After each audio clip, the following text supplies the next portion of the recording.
So children, this is my second video for Standard 10 Literature Merchant of Venice, Act 3, Scene 4.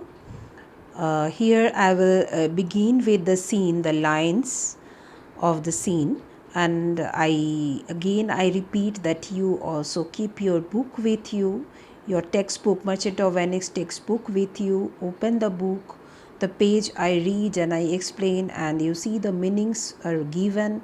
You listen to the lines explanations also.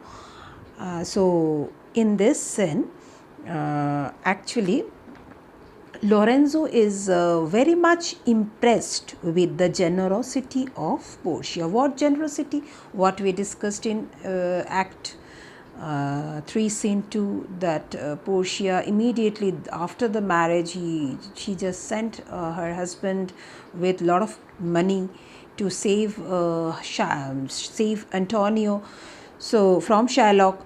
So this generosity Lorenzo is talking about, Lorenzo is very much impressed. So here Lorenzo, what he says: Madam, although I speak it in your presence, you have a noble and true conceit of good-like amity, which appears most strongly in bearing thus the absence of your lord. So normally we don't praise someone on that person's face or in front of that person. But here Lorenzo is telling, I am telling in front of you, I am praising in front of you that whatever you did, that is a very noble deed. So he said that you have a very noble and true idea of divine friendship. Which friendship he is referring to is God-like amity.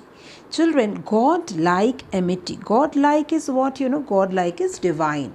Amity is friendship. So he is referring to the friendship of Bassanio and Antonio. It is godlike. Why? Because Antonio is ready to sacrifice his life for the sake of his friend Bassanio. So yes, this is a godlike amity. And he says Portia had a true understanding of their friendship. Why he said so?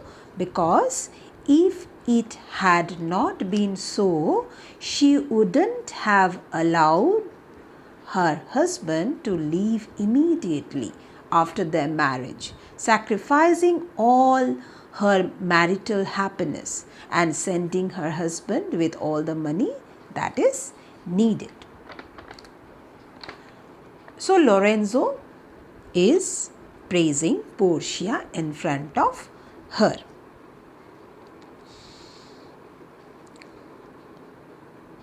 And next it is, but if you knew to whom you show this honor, how true a gentleman you send relief, how dear a lover of my lord your husband.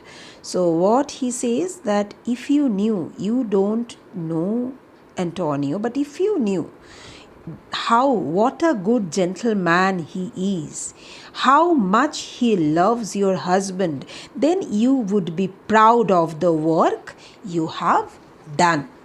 Here it is, he says, you see, he says that I know you would be prouder of the work than customary bounty can enforce you. Means generally, what generosity, what kindness you show, you would feel prouder, you would feel prouder than that if you knew what a gentleman Antonio is and how he loves your husband.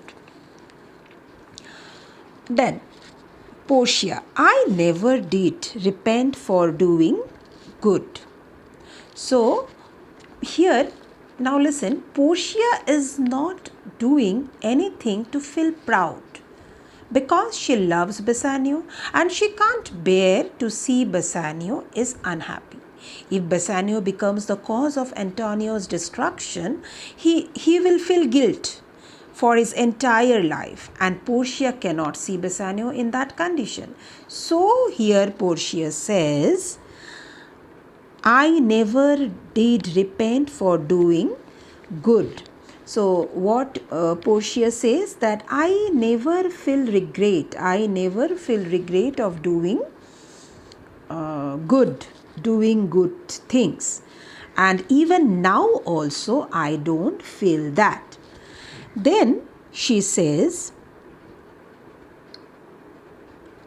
for in companions that do converse and waste the time together, whose souls do bear an equal yoke of love, there must be needs a like proportion of lineament, of manners, and of spirit, which makes me think that this is Antonio.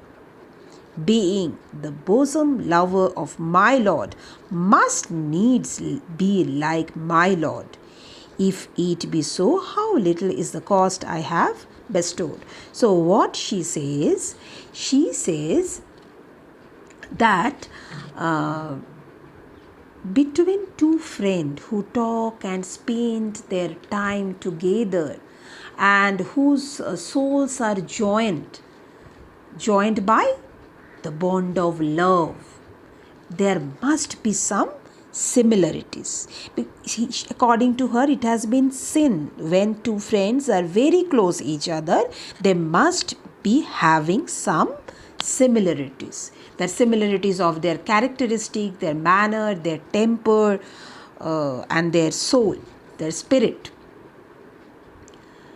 So she says that this makes me think that this Antonio, this my husband's friend, being so close, being the best friend of my husband, must be like my husband. So for her, as Antonio and Bassanio spends most of their time together, and they have that bonding of love, then must be they are having some similarities. And Portia feels if she is doing anything for Antonio, she is doing for her husband only.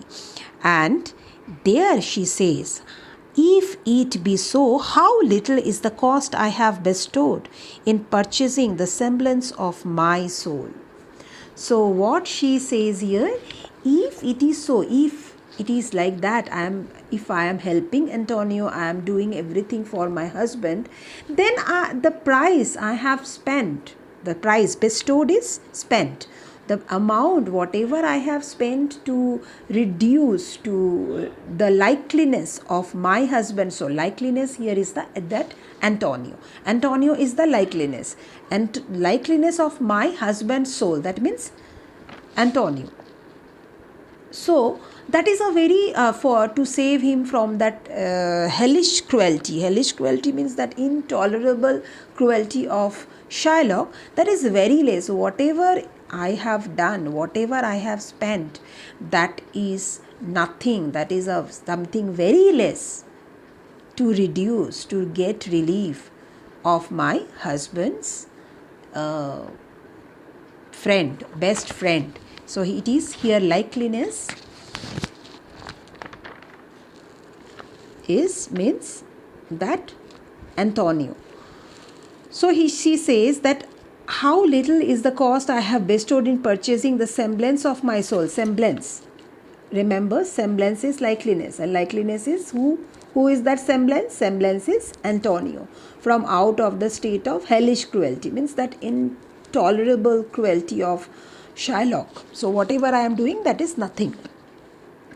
Then this comes too near the praising of myself. Now she feels, after saying all this, she feels that it looks as if she is praising herself. I am praising myself. So she wants to change the topic. So she says, therefore no more of it. Here other things. Now we will not discuss any more about this.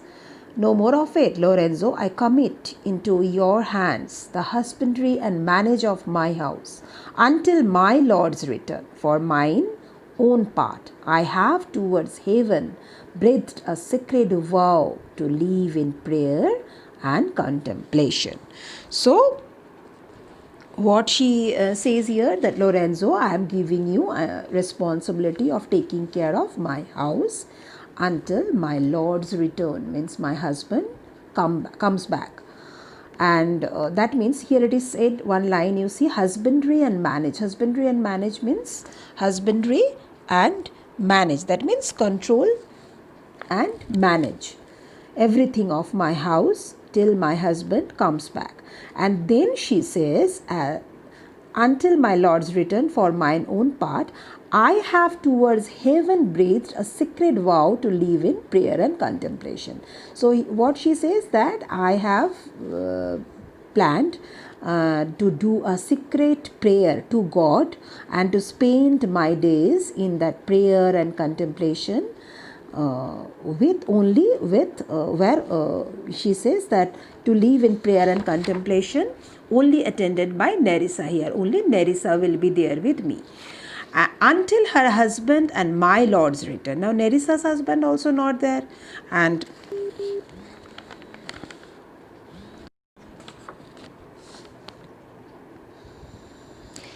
so what she is telling here, that I will go for a prayer and I will spend my time in prayer, and there only Nerissa will be with me.